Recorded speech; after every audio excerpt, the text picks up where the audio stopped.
क्या तुम्हें भी यही लगता है कि इलोन मस्क पहला बंदा है जिसने स्पेस में इंसानों को बसाने का सोचा? नहीं, जेफ बेजोस जिसने अमेज़न कंपनी बनाई, उसने इलोन मस्क से भी पहले से ही इस पे काम करना शुरू कर दिया था, सन 2000 से। पर दुनिया से उन्होंने ये सीक्रेट 15 साल तक छुपा के रखा। अमेज़न कंपनी बनाने के बाद उन्होंने एक और कंपनी बनाई, ब्लू ओरिजिन, जो आज भी इसी प्रोजेक्ट पर काम कर रही है कि कैसे इंसानों की कॉलोनी स्पेस में बनाई जाए। जेफ बेजोस का कहना है कि इंसानों का फ्यूचर अर्थ पर नहीं बल्कि अंतरिक्ष में है। तो आज की वीडियो में हम जानेंगे जेफ बेजोस की कहानी, उनका स्ट्रगल, उनका बचपन, कि कैसे उन्होंने एक छोटे से गैराज से खड़ी करी दुनिया की सबसे बड़ी कंपनी, जो आज के टाइम पे 2.5 ट्रिलियन डॉलर्स की कंपनी बनी।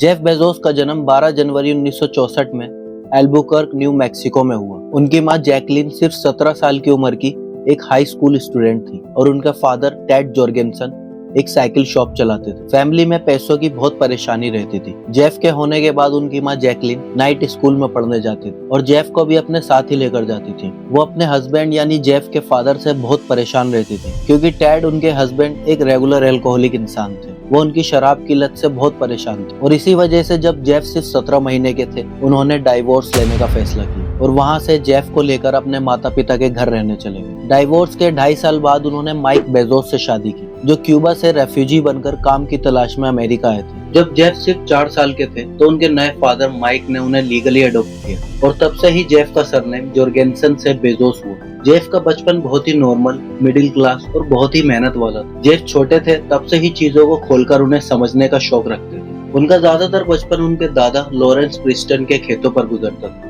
यहीं पर उन्होंने सीखा मेहनत, जिम्मेदारी, खुद से चीजें ठीक करना और सबसे important problem solving mindset. Jeff ने अपनी पढ़ाई इलेक्ट्रॉनिक्स इंजीनियरिंग और कंप्यूटर साइंस में प्रिंसटन यूनिवर्सिटी से की। वहां उन्होंने रोबोटिक्स, एआई, कंप्यूटिंग सिस्टम्स और एल्गोरिदम्स में मास्टरी हासिल की। 1986 में जब जेफ बेजोस कॉलेज से ग्रेजुएट हुए तो उनके पास बड़ी बड़ी कंपनियों के जॉब ऑफर्स थे, जैसे कि इंटेल, बेल लैब्स। पर उन्होंने ये सब कंपनियां छोड़ के अपनी पहली जॉब करी फिटेल में, जो उस टाइम का एक टेलीकम्युनिकेशन स्टार्टअप था। उसके बाद बैंकर्स ट्रस्ट में और फिर उस टाइम की most famous company D E Shaw में। यहाँ वो सिर्फ 30 साल की उम्र में सीनियर वाइस प्रेसिडेंट बन गए, जो उस टाइम के समय में एक रिकॉर्ड था। डीई शॉ में जेफ इंटरनेट की 90s वाली शुरुआती रिपोर्ट्स का विश्लेषण करते थे और उसी टाइम उन्होंने एक रिपोर्ट पढ़ी जिस रिपोर्ट ने उनकी जिंदगी बदल दी। उस रिपोर्ट में लिखा था कि इंटरनेट 2300% की ग्रोथ पर ईयर कर रहा है। उसी टाइम उनके दिमाग में एक बिजली सी दौड़ी। उन्होंने सोचा, अगर इंटरनेट इतनी तेजी से बढ़ रहा है तो क्यों ना इसके ऊपर एक बड़ा बिजनेस बनाया जाए। और वहीं से शुरू हुई दुनिया की सबसे बड़ी कंपनी की कहानी, अमेज़न। जेफ ने अपनी आरामदायक, सिक्योर और करोड़ों की जॉब छोड़ दी। ये फैसला उनके लिए आसान नहीं था, लेकिन जेफ बेजोस शुरू से ही एक बड़े रिस्क टेकर रहे हैं। सिएटल जाकर जेफ ने एक छोटे से गैराज से अमेज़न की शुरुआत की।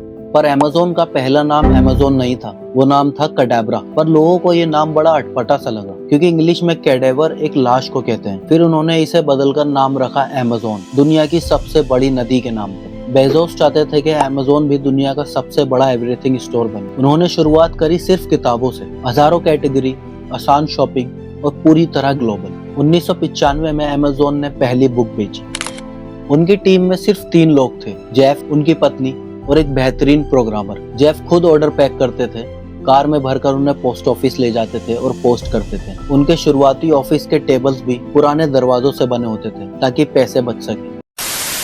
उसके 2 साल बाद 1997 में इंटरनेट और तेजी से पब्लिक में बढ़ने लगा और अमेज़न पब्लिक हुई और जेफ देखते ही देखते ऑनलाइन बिजनेस की दुनिया के नए चेहरे बन गए। 1999 में अमेज़न ने किताबों से आगे बढ़कर इलेक्ट्रॉनिक, सीडीज, खिलौने और कपड़े भी बेचना शुरू किया। उसके बाद निकाला अमेज़न ने नया प्रोडक्ट, अमेज़न प्राइम, 2 दिन की फास्ट और फ्री शिपिंग, जिसने पूरी दुनिया में ई कॉमर्स के नियम बदल दिए और लोग अमेज़न के आदी हो गए। बेजोस कहते हैं, फास्ट डिलीवरी सिर्फ एक सुविधा नहीं है, ये एक आदत है और अमेज़न ये आदत लोगों में बनाना चाहता है। उसके बाद अमेज़न ने नए इनोवेशंस की लाइन लगा दी, जैसे कि 2007 में अमेज़न ने लॉन्च किया किंडल, एक ई रीडर जिसने पब्लिशिंग इंडस्ट्री को बिल्कुल उलट कर रख दिया। दुनिया भर की किताबें सिर्फ एक डिवाइस में डालने का सपना सच हुआ। उसके बाद अमेज़न वेब सर्विसेज लॉन्च हुई। आज दुनिया का 33% internet Amazon web services use करता है, जैसे कि नेटफ्लिक्स, एयरबीएनबी, उबर, डिज्नी।